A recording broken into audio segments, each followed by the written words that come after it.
Stored grain pests, also known as stored product pests, are insects and other pests that infest stored grains and cause damage to them. They can be found in a wide range of stored grains and other stored food products, including cereals, pulses, seeds, nuts, dried fruits, spices, and animal feed. These pests can cause significant losses in stored grain stocks, resulting in economic losses for farmers, food processors, and distributors. Here are some details about common stored grain pests. Types of stored grain pests. There are several types of insects and pests that can infest stored grains. Some common stored grain pests include beetles. These include species such as the red flower beetle, confused flower beetle, saw-toothed grain beetle, and lesser grain borer. They are usually small, ranging from 2 to 5 millimeters in size, and can infest grains in various stages, including when they are growing in the field, during storage, and during transportation. Weevils. These include species such as the rice weevil, maize weevil, and granary weevil. They are small, usually less than 5 millimeters in size, and have a distinctive elongated snout. Weevils can cause significant damage to stored grains by feeding on them and laying eggs inside them. Moths. These include species such as the Indian meal moth, Mediterranean flower moth, and Angoumois grain moth. Moths infest stored grains in their larval stage, which is when they cause most of the damage by feeding on the grains and contaminating them with their excreta. Mites. These are tiny arthropods that can infest stored grains and cause damage by feeding on the grains and creating moldy conditions. Common grain mite species include the flour mite, mold mite, and stored product mite. Damage caused by stored grain pests. Stored grain pests can cause various types of damage to stored grains, including feeding damage. Many stored grain pests feed on the grains, causing direct physical damage by chewing and tunneling into the grains.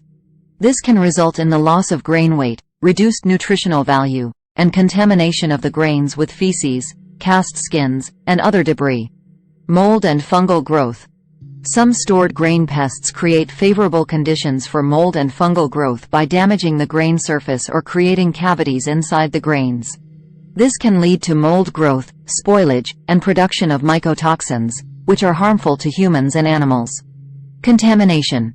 Stored grain pests can contaminate stored grains with their bodies, feces, and other debris, making the grains unfit for human or animal consumption and reducing their market value. Life cycle and behavior of stored grain pests. The life cycle and behavior of stored grain pests can vary depending on the species, but generally, they have similar characteristics. Reproduction. Stored grain pests reproduce rapidly, with females laying hundreds of eggs during their lifespan. The eggs are usually laid on or near the grains, and the larvae hatch and start feeding on the grains. Development.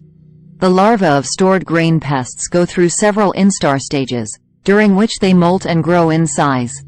They feed on the grains, causing damage, and then pupate either within the grains or in nearby crevices or cracks. Adults. Once the larvae complete their development, they emerge as adults. Adults are capable of flying or crawling, and they can disperse and infest other grains. Adults can also mate and lay eggs, starting a new generation of pests. Behavior. Stored grain pests are usually well adapted to survive in stored grain environments, as they can withstand low moisture levels, high temperatures, and other adverse conditions. They are often able to hide in crevices, cracks, and other sheltered areas within storage facilities, making them difficult to detect and control. They are also capable of infesting different stages of grains, from freshly harvested grains in the field to stored grains in silos, warehouses, and processing facilities. Prevention and control of stored grain pests. Preventing and controlling stored grain pests requires implementing integrated pest management (IPM) strategies that combine multiple approaches. Some common strategies for preventing and controlling stored grain pests include good hygiene practices. Maintaining cleanliness and proper sanitation in storage facilities is crucial in preventing stored grain pests. This includes regular cleaning of storage areas, removing spilled grains, and keeping storage bins, silos, and equipment clean and dry. Proper storage techniques. Using appropriate storage techniques, such as using clean and dry storage containers, sealing storage bins and silos properly, and monitoring temperature and humidity levels, can help prevent infestations of stored grain pests. Monitoring and early detection.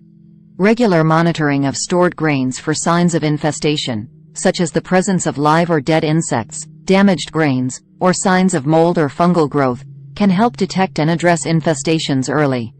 Physical controls. Using physical controls, such as trapping, sieving, and heat treatments, can be effective in controlling stored grain pests. Chemical controls. In some cases, chemical controls, such as insecticides and fumigants, may be necessary to control severe infestations of stored grain pests. Integrated approaches. Importance of monitoring and prevention. Monitoring stored grains for signs of infestation and implementing preventive measures is crucial in managing stored grain pests. Early detection and intervention can help prevent infestations from spreading, reduce damage to stored grains, and minimize the need for more drastic control measures. Proper storage practices, good hygiene, and regular monitoring are key to preventing stored grain pests from causing significant losses in grain stocks. In conclusion, stored grain pests can cause significant damage to stored grains, resulting in economic losses and food contamination. Prevention and control of stored grain pests require a combination of good hygiene practices, proper storage techniques, monitoring, and targeted use of physical and chemical controls. Thanks for watching.